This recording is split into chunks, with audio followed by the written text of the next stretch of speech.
Hello everyone, welcome back to my YouTube channel. कैसे हो आप सब? आई होप आप सब अच्छे होंगे। So guys, during the pregnancy हमारे स्किन, हमारे बाल बहुत अच्छे होते हैं। हमारी स्किन की बात करोगे तो बहुत ज़्यादा ग्लो कर रहे होते हैं।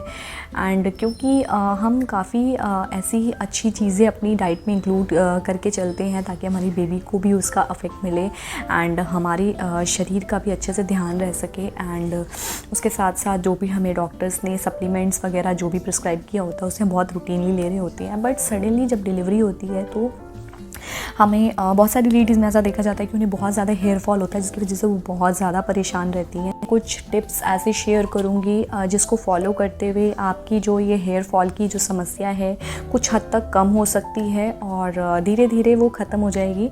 सो वीडियो को एंड तक ज़रूर देखिएगा ताकि मेरे बताए हुए उस टिप्स को फॉलो करते हुए आप अपनी प्रॉब्लम को कुछ हद तक कम कर सकें। और प्लीज़ मेरे चैनल पे न्यू है तो सब्सक्राइब कर दीजिएगा एंड वीडियो अच्छा लगे तो उसे लाइक ज़रूर करिएगा। और ऑलरेडी मेरे सब्सक्राइबर हैं तो सब्सक्राइब के सामने एक बेल आइकन होता है, उसको ज़रूर प्रेस कर दीजिएगा ताकि जैसे ही मैं वीडियो पोस्ट करूं उसका नोटिफिकेशन आपको मिले एंड मेरा कोई भी वीडियो आपसे मिस ना होने पाए। So let's get start. So guys, question number 1 ये आता है कि क्या हेयर फॉल होना आफ्टर डिलीवरी कॉमन है? इसका जवाब है बिल्कुल कॉमन है। ऐसा गाइस इसलिए है क्योंकि जब हमारी बॉडी में सारा खेल एक हार्मोन का होता है, ड्यूरिंग द प्रेगनेंसी भी और आफ्टर डिलीवरी सारा हार्मोन का खेल होता है हमारी स्किन के ऊपर, हमारे हेयर के ऊपर। और ये जितनी तेज़ी से राइज़ होता है उसी तरीके से वो ड्रॉप डाउन होता है आफ्टर डिलीवरी, जिसका सारा अफेक्ट जो है हमारी स्किन के ऊपर, हमारे बालों के ऊपर और हर चीज़ों के ऊपर इसका अफेक्ट होता है। सबसे मेन पॉइंट ये है गाइस, क्योंकि अब लेडीज़ है, डिलीवरी हुई है एंड डिलीवरी होने के बाद ऑलरेडी वो उस बेबी को फीड करा रही है, जिसमें बहुत सारे कॉम्प्लिकेशंस आ रहे हैं ऑलरेडी। एंड और ऐसी और भी लेडी जिस चीज़ों से सफ़र कर रही होती है वो सारा स्ट्रेस होता है, उस स्ट्रेस का भी बहुत मुख्य कारण होता है हमारे हेयर फॉल के ऊपर। सो गाइस, हमारा स्ट्रेस हो गया एंड हमारा जो हार्मोन में फ्लक्चुएशन है, ये 2 कारण होते हैं हेयर फॉल का। इसमें चिंता करने की कोई भी बात नहीं है। ये एक टेम्पररी पीरियड है जो कि थोड़े समय के बाद जो है वो चला जाएगा। इससे ऐसा होता है गाइस कि जो नॉर्मल हमारा टाइम होता है उसमें हमारे बाल गिरते हैं एंड देन वापस आ जाते हैं। बट इसमें हार्मोन का, हमारी बॉडी में एक एस्ट्रोजन नाम का एक हार्मोन होता है जो कि डिलीवरी के बाद सडनली ड्रॉप होता है और उसकी वजह से हमारा जो है हेयर फॉल होने लगता है। बट जब ये हार्मोन जब बिल्कुल बैलेंस हो जाता है, नॉर्मल अपनी जगह पे वापस आ जाता है, उसके बाद हमारा जो ये हेयर फॉल का प्रॉब्लम है ये धीरे धीरे रिड्यूस हो जाता है। तो सबसे पहला पॉइंट गाइस, स्ट्रेस से दूर रहिए। स्ट्रेस जितना हम लेते हैं वो सबसे ज़्यादा मुख्य कारण होता है हमारे हेयर फॉल होने का। तो स्ट्रेस जो है इसको आपको थोड़ा सा रिड्यूस करके चलना पड़ेगा। एंड स्ट्रेस आप कैसे रिड्यूस कर सकते हो उसके लिए भी मैंने ऑलरेडी पीछे एक वीडियो बनाया हुआ है जिसमें आप अपना ध्यान रख सकती हैं एंड अपने जो मेंटल इश्यूज जिससे आप जूझ रही हैं उसको कुछ हद तक आप उसको रिड्यूस कर सकती हैं। तो प्लीज़ मेरे उस वीडियो को ज़रूर वॉच आउट करिएगा, उसका लिंक मैं अपने डिस्क्रिप्शन में मेंशन कर दूँगी। सो गाइस, स्ट्रेस हो सके तो कम लीजिएगा। आई नो दैट जब डिलीवरी होती है उसके बाद जो सबसे बड़ा स्ट्रेस होने का जो मुख्य कारण होता है वो होता है बेबी को फीड कराना। उस इशू से बहुत हद तक उस लेडी जो है उस प्रॉब्लम से जूझ रही होती हैं जो कि वो किसी से भी शेयर नहीं कर सकती हैं। सो गाइस, प्लीज़ आप कोशिश करो जो अपना स्ट्रेस है उसको रिड्यूस करो।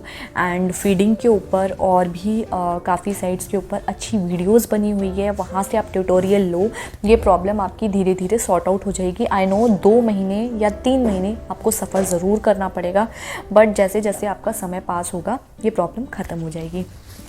सबसे पहली बात गाइज़, जो ये हेयर फॉल की प्रॉब्लम है, जब आपके बेबी का फर्स्ट बर्थडे आएगा, फर्स्ट बर्थडे उसके बेबी के आते आते ही आपको ये खुद फील हो जाएगा कि जो आपके जो बाल झड़ने की जो प्रॉब्लम इतने समय से चल रही थी वो धीरे धीरे कम हो गई है। नेक्स्ट गाइज़, हेयर स्टाइलिंग जो भी आप पहले करते आए हो, अगर आप अपने बालों को टाइट चोटी बना रहे हो या हाई पोनीटेल करते हो, कोशिश करो ये जो आपका 1 ईयर या 6 मंथ का टाइम है, अगर आप वर्किंग लेडी हो तो आप 6 महीने एटलीस्ट कोशिश करो कि आप बाल जो अपने हेयर्स को जो बाइंड करते हो वो बहुत ज़्यादा टाइट ना हो, क्योंकि हमारे बाल उससे खींचते हैं जिसकी वजह से बहुत ईजीली वो टूट जाते हैं। तो बहुत हल्के तरीके से अपने बाल को बांधिए ताकि आपके बाल का जो है वो केयर बना रहे। एंड जितने भी ये हेयर ड्रायर होता है और कोम्ब होता है गाइस, कोम्ब का सबसे ज़्यादा ध्यान रखने की ज़रूरत है। जनरली अभी के टाइम पे मैं 2 टाइम्स अ डे कोम्ब करती हूँ, बट उस टाइम पे मैं कोशिश करती थी पूरे दिन में एक बार से ज़्यादा कोम्ब ना करूँ, क्योंकि बार बार कोम्ब करने से भी हमारे जो है वो बाल गिरते हैं। थर्ड है गाइस आहार। खाना बहुत अच्छा खाइए, हेल्दी खाइए, फ्रूट्स बहुत अच्छी क्वांटिटी में और एंटीऑक्सीडेंट्स वाली चीज़ें अपनी डाइट में इंक्लूड करिए। उसका भी गुड रिज़ल्ट मिलता है हमारे बालों को, हमारे स्किन को। सो गाइज़ सैलिड्स लीजिए और पानी बहुत ज़्यादा पीजिए, कोकोनट वाटर डेली रूटीन में लीजिए।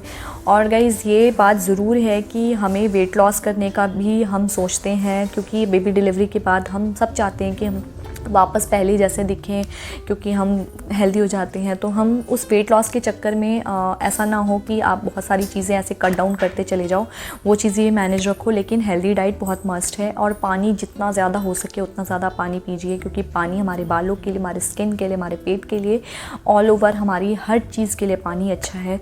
सो गाइस पानी को कहीं भी आपने नहीं भूलना है। गाइस ऐसा है कि जो भी हम खाना खाते हैं उसमें हमें पर्याप्त मात्रा में हमें जो हमारे खाने में जो भी जिंक होता है या विटामिन सी, सारी चीज़ें जो होती है हमें पर्याप्त मात्रा में नहीं मिल पाती है, जिसकी वजह से आज के टाइम पे हमें सप्लीमेंट लेना बहुत ज़रूरी है। गाइस मेरे टाइम पे मैंने 6 मंथ जो है वो अपने सप्लीमेंट्स को कंटिन्यू रखा था। तो सप्लीमेंट ज़रूर लीजिए अपने डॉक्टर से। Vitamin C, vitamin B complex, zinc, इन चीज़ों के लिए अपने डॉक्टर से एक बार सजेस्ट करिए और डॉक्टर से प्रिस्क्राइब करा के उसको जितने भी दिन तक आपको डॉक्टर कंटिन्यू करने के लिए बोलते हैं उसको कंटिन्यू रखिए, ताकि जो आपको बहुत ज़्यादा हेयर फॉल हो रहा है उसमें कम से कम आपको कुछ ना कुछ राहत मिल सके। गाइस बालों को केमिकल फ्री रखिए पूरे 1 साल तक। बहुत ऐसे लोग क्वेश्चन करते हैं मेरे फ्रेंड्स एंड रिलेटिव्स में भी कि क्या हम स्मूदनिंग करा सकते हैं, मुझे 3 महीने हो गए हैं, मुझे 4 महीने हो गए। गाइस ये आपका कॉल है कि आप कराना चाहते हैं या नहीं, बट गाइज मेरे अकॉर्डिंगली 1 साल तक कोशिश करिए कि कोई भी आप केमिकल प्रोडक्ट को अपने बालों पर यूज़ ना कराएं। अगर आपने अपने बालों के लिए कुछ कराना है तो आप हेयर स्पा ले सकती हैं, बट कैरेटिन और स्मूथनिंग के लिए मैं सजेस्ट नहीं करूँगी एटलीस्ट फॉर 1 ईयर, क्योंकि आपके बालों पे जैसा मैंने आपको बताया कि आपके जो बॉडी में हार्मोन होता है उसको धीरे धीरे नॉर्मल आने में थोड़ा सा टाइम लगता है, और वो उसका जो पूरा इफ़ेक्ट होता है हमारे बालों के ऊपर। और ऑब्वियसली हम आफ्टर डिलीवरी कहीं ना कहीं स्ट्रेस में तो जूझ ही रहे होते हैं, क्योंकि हमें बेबी को कैरी करना है, उसके साथ रात भर जगना है। तो वो सारी चीज़ें जो है जो हमारे पूरे बॉडी के ऊपर असर करती है, जिसे बैक टू नॉर्मल होने में हमें ऑलमोस्ट 1 साल लग जाता है। तो गाइस केमिकल का कोशिश करिए अपने बालों के ऊपर यूज़ ना करें। गाइस ऑयलिंग, बालों में ऑयल करना बहुत ज़्यादा ज़रूरी है ड्यूरिंग दैट पीरियड जब आपका बेबी डिलीवर हुआ है। गाइस मैं अपना बताऊँ तो मैं बालों में ऑयल नहीं लगाती हूँ, मैं मतलब बहुत कम लगाती हूँ। मुझे जब शैम्पू करना होता है मैं सिर्फ तभी लगाती हूँ अपने रात के टाइम पे हेयर ऑयल। बट क्योंकि ऐसा है कि मैं ऑलमोस्ट 25 या 30 डेज़ में हेयर स्पा ले लेती हूँ, तो इसलिए मुझे हेयर ऑयल की उतनी ज़्यादा ज़रूरत नहीं लगती है। बट उस टाइम पे मैं हेयर ऑयल इतना ज़्यादा लगाती थी अपने बालों में, क्योंकि मुझे बाहर कहीं जाना नहीं होता था। एंड उस टाइम पे क्या होता है, इस पूरी रात जगना होता है मदर को, तो ऑलरेडी बहुत ज़्यादा हेडेक होता है, सर भारी लगता है। तो उस टाइम पे ऑयलिंग बाल आपके कहीं से भी ड्राई नहीं होनी चाहिए, क्योंकि वो आफ्टर उस समय जब आपका बीत जाएगा ना, उसका अफेक्ट आपको बाद में दिखेगा। सो गाइज़ हेयर ऑयल को आपने स्किप नहीं करना है, बहुत ज़्यादा हेयर ऑयल लगाना है। सो गाइज़ अगर कंपनी की बात करोगे कि मैं कौन सा हेयर ऑयल लगाती थी, तो मैं कोकोनट ऑयल के अलावा कोई भी ऑयल जो है अपने बालों के लिए नहीं चूज़ करती हूँ, क्योंकि कोकोनट ऑयल बेस्ट है। नेक्स्ट है guys hair wash. Hair wash बहुत इम्पॉर्टेंट चीज़ होती है, क्योंकि हमने अगर ऑयल लगाया है, हमें अपने स्काल्प को बहुत नीट रखना है, बहुत क्लीन रखना है, ताकि उसके ऊपर डस्ट ना बैठे एंड डैंड्रफ ना हो, जिसकी वजह से हमें हेयर फॉल जो जितनी भी हमारी प्रॉब्लम ऑलरेडी बनी है वो और ज़्यादा इंक्रीज़ हो जाए। तो हमें अपने स्काल्प को बहुत ज़्यादा क्लीन रखना है। सो लोगों को अपना अपना चॉइस होता है, कुछ लोग डेली हेयर वॉश करते हैं, कुछ लोग 1 दिन छोड़ के वॉश करते हैं, कुछ लोग 2 दिन छोड़ के वॉश करते हैं। सो गाइस हेयर वॉश ज़रूर करिए, बट बिल्कुल माइल्ड शैम्पू से अपने बालों को आप वॉश करिए। और बहुत हार्ड शैम्पू होगा, उससे भी आपके जो बाल हैं रफ़ होंगे एंड ब्रेकेज आपका होगा बालों में। तो कोशिश करिए जितना भी माइल्ड या हर्बल शैम्पू या इस तरीके के शैम्पू को अपने बालों के लिए सेलेक्ट करिए, ताकि उसका आपको जो है साइड इफ़ेक्ट ना हो। नेक्स्ट है गाइस, जिसे मैंने बिल्कुल भी फॉलो नहीं किया, बट अगर आपका चॉइस हो तो आप कर सकती हैं, वो है अपने बाल को छोटे करा लेना। अब क्या होता है कि बेबी छोटा है, उसको हमें उसकी देख रेख करनी है, और लंबे बाल हैं उसकी केयर बहुत ज़्यादा करनी होती है। पर्सनल लेवल पे बता रही हूँ, ऑब्वियसली मेरे बाल लंबे हैं तो मुझे बहुत ज़्यादा केयर करनी पड़ती है। अब उस टाइम पे क्या होता था कि अपने बालों को पूरा मैं सिर्फ जूड़ा बना के रख दी थी अपने बालों को, नहीं मेरे पास इतना टाइम मिल पाता था मुझे कि मैं अपने बालों को बार बार शैम्पू करूँ, बार बार कोम्ब करूँ। मेरे लंबे बाल हैं तो मुझे उसकी देख रेख करने में बहुत ज़्यादा प्रॉब्लम होती थी। अब अगर बाल छोटे करवा लोगे तो क्या होता है कि शैम्पू करने में ईजी है, उसका केयर करने में इजी है, और इजीली आप बालों को बांध सकते हो।